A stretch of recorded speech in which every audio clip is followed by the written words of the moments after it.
नमस्कार मित्रांनो, मी विशाल मस्के. आज आपण खरबुजाचे नियोजन भाग 3 बघणार आहे. उगवून आल्यानंतर त्याला कोणत्या कोणत्या आळवणी घ्यावे आणि कोणत्या फवारणी घ्यावे हे बघणार आहे आपण.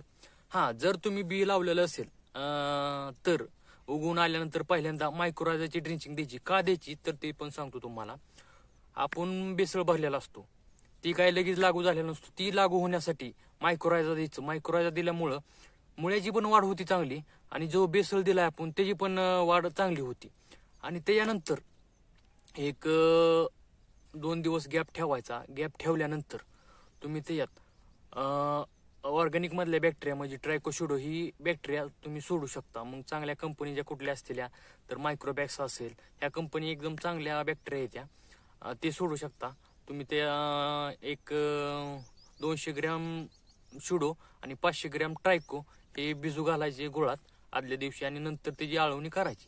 त्यानंतर आता 2 दिवस गॅप द्यायचा. ह्याच्यामध्ये का द्यायचा गॅप तर हे बॅक्टेरिया आहेत ते पूर्ण जमिनीत पसरते त्या पाय 2 दिवस गॅप द्यायचा.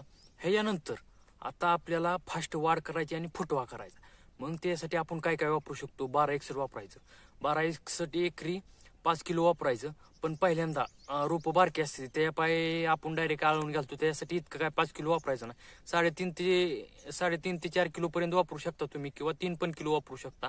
प्लस त्यात तुम्ही 1261 मध्ये अमिनो फुलविक सीवीड मधलं एक 5 लिटरचं कॅन येतं, ती पण तुम्ही त्यात टाकू शकता. प्लस त्याच्यात जर तुम्हाला आणखीन बुरशीचा प्रादुर्भाव जर दिसत असेल तर 22 त्यात 100 ग्रॅम टाकू शकता. 100 लिटरला किंवा 250 ग्रॅमचं टाका तुम्ही, एकदम बेस्ट राहील. त्यानंतर आता राहतो, जर फास्ट आणखीन वाढ करायचं असेल तर 19-19 द्यायचं.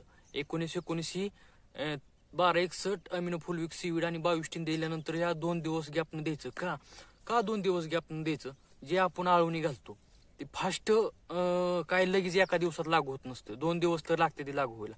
मग त्यासाठी 2 दिवस गॅप द्यायचा. तिसऱ्या दिवशी 19-19 आणि ह्युमिक जरी सोडलं तरी काय अडचण नाही. त्यानंतर तुम्ही 1 दिवस आड करून वाढ बघून 13-40-13 असेल, 12-61 असेल, 24-24 सोडू शकता तुम्ही, हे द्यायचं.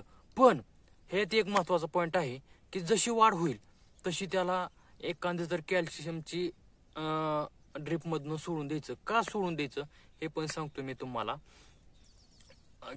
वेल वाढायला लागलं की कॅल्शियमची कमतरता होती. कमतरता झाल्यामुळं काय वेळेस आपलं जो एल असतो ती क्रॅक जाण्याची शक्यता असते. एल जर क्रॅक गेला तर परत वाढत पण नाही पुढं. तिथनं परत गमिंग सबस्टन्स येतात. त्यापाय कॅल्शियम बोरॉन लय महत्वाचं आहे. एल ही चिरत नाहीत. आणि आता फवारणी कुठली घ्यायची उगवून आल्यानंतर? पहिल्यांदा एक टॉनिक आणि एक कीटकनाशक द्या. त्यानंतर स्प्रेचं मायक्रोन्यूट्रन द्या. चिलमिक्स कॉम्बी नावाने येतं, ती एकदम उत्तम राहील. त्यानंतर प्रिव्हेंटिव्हला तुम्ही एखादं बुरशीनाशक एक कीटकनाशक वापरू शकता. त्यापाय काय होतं, जी रोग यायचा आहे तो येत नाही. प्रिव्हेंटिव्हला काम करा, म्हणजे कसं होईल, खर्चही तुमचा आहे तो कमी होईल. आता तुम्हाला ही मागचा प्लॉट तर दिसतो, ही माझाच प्लॉट आहे. ह्याला आज बरोबर 20 दिवस झाले ते झाकून. हे तुम्हाला पूर्ण टंप झालेला दिसतो या प्लॉट. आज मी काढणार आहे, पण काढायच्या वेळेस काढल्यानंतर मी काय फवारणी करणार आहे हे पण सांगतो. काढल्यानंतर अल्फामेथ्रिन हे अर्ध्या ml फक्त मी फवारणी घेणार आहे, कारण की डंक माशी लागून काय लागून म्हणून घेणार आहे. आणि एवढं झाल्यानंतर म्हणजे ही काढल्यानंतर ह्यात डंक माशीचं सापळ एक लावणार आहे. 1.5 एकरात एक 20 लावणार आहे मी डंक माशी सापळ, आणि चिकट सापळ एक 75 लावणार आहे. म्हणजे 3 सेट लावणार आहे ह्याच्यात. तुम्ही पाहू शकता आणि तुम्हाला व्हिडिओ पण मी दाखवतो कसा आहे माझा प्लॉट, कसा नाही ती. हा प्लॉट आहे, तुम्ही पाहू शकता फुल गच झाले. ह्या साईडने तर पूर्ण टंप झाले. आज काढायचो या. आणि पलीकडती जास्त दाबाने निघलेला आहे, मी पण ती पण दाखवतो तुम्हाला. पाहू शकता तुम्ही, हे निघलेले आहे लाईन. आणि तुम्ही सेटिंग पण पाहू शकता, दिसायला लागले सेटिंग ही.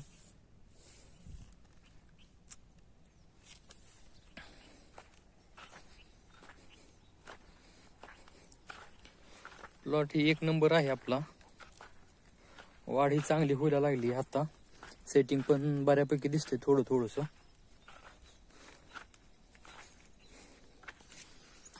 आणि जर हा व्हिडिओ तुम्हाला आवडला असेल खरबुजाविषयी माहिती म्हणजे फवारणीची, आळवणीची कोणत्या कोणत्या घ्यायच्या, तर ह्या व्हिडिओला लाईक करा, शेअर करा आणि सबस्क्राईब करा. जर कोण टेंभुर्णी एरियातला जर शेतकरी असेल आणि त्याला मार्गदर्शन जर पाहिजे असेल खरबुजाविषयी, तर तो आपलं शॉप आहे टेंभुर्णीमध्ये, राज्यश्री ॲग्रो एजन्सी टेंभुर्णी, गाळा नंबर 7, नाळे हॉटेलच्या पाठीमागे आहे. तुम्ही भेट देऊ शकता हा व्हिडिओ पाहून. आणि त्याला निशुल्क मार्गदर्शन केलं जाईल त्याच्या प्लॉटला, लावणीपासून ते काढणीपर्यंत.